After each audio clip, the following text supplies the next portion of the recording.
The Black-Eyed Children. It was a chilly autumn evening in the quiet town of Mill Creek. The leaves were turning brilliant shades of orange and red, and the air carried the faint scent of burning wood from the chimneys. Sarah, a single mother, was home alone with her 8-year-old daughter, Lily. They were enjoying a cozy night in, curled up on the couch watching a movie, when there was a knock at the door. Sarah glanced at the clock. It was nearly 9 p.m., far too late for a casual visitor. She paused the movie and went to the door, peeking through the peephole. Standing on the porch were 2 children, a boy and a girl, both around Lily's age. They wore old-fashioned clothes, the kind you might see in a 1950s photograph, and their hair was neatly combed. Something about them seemed off, but she couldn't quite put her finger on it. Against her better judgment, Sarah opened the door a crack. "Can I help you?" she asked, trying to keep her voice steady. "Can we come in?" the boy asked, his voice flat and emotionless.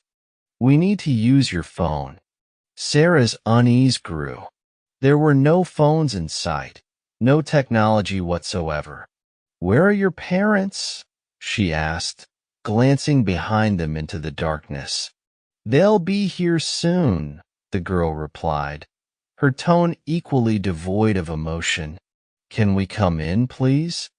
Sarah's instinct screamed at her to close the door, but she found herself unable to move.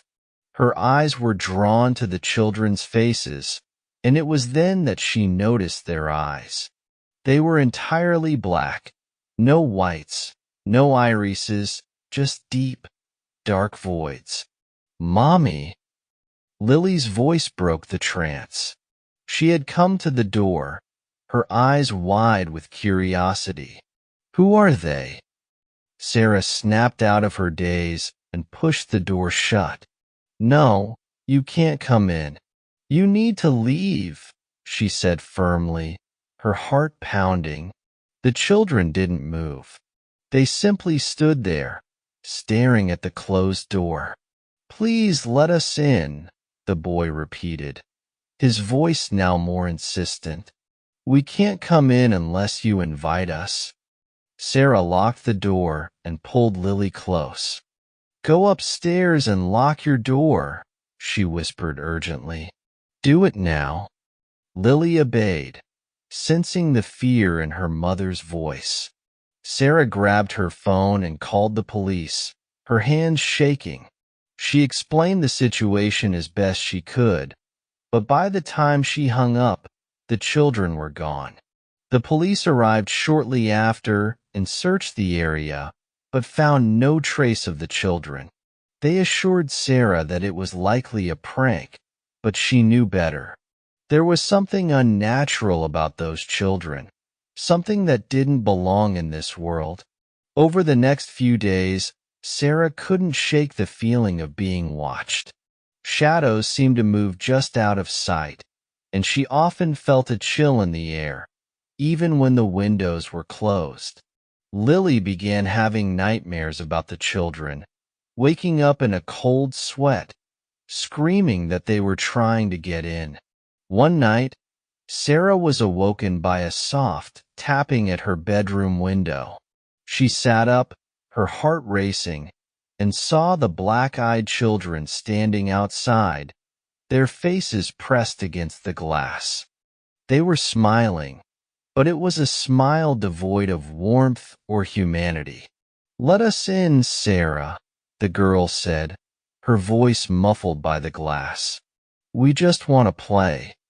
Sarah backed away from the window, her breath coming in short gasps. She knew she had to protect Lily, but she didn't know how. The children seemed to be everywhere, watching, waiting for their chance to get inside. Desperate, she turned to the internet for answers. She found countless stories of black-eyed children, encounters eerily similar to her own. The stories all shared the same chilling detail. The children could not enter a home unless invited, but once inside, they brought chaos and destruction.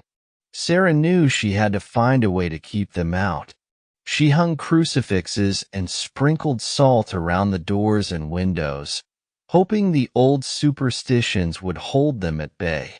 But the children kept coming back, night after night, their voices growing more insistent and their smiles more sinister.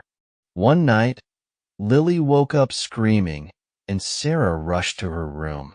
The window was open, and a cold wind blew through the room. Lily was standing by the window, her eyes wide with terror. "They're coming in, Mommy," she cried. "They're coming to take us." Sarah grabbed Lily and ran, not stopping until they reached the basement. She locked the door and huddled with her daughter, praying for the dawn. The children pounded on the door, their voices echoing through the house. "Let us in, Sarah. Let us in, Lily." The hours dragged on, each one feeling like an eternity. Finally, as the first light of dawn crept through the basement window, the pounding stopped. Sarah waited, hardly daring to breathe, until she was sure they were gone. They moved out of the house the next day, leaving behind everything but the clothes on their backs. Sarah didn't care about the possessions she left behind. She only cared about keeping Lily safe. Years passed, but Sarah never forgot the black-eyed children. They haunted her dreams and her waking moments, a constant reminder of the terror they had endured.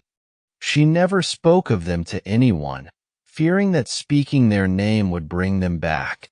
But the black-eyed children are still out there, waiting for someone to let them in. And once they do, there's no escaping their grasp.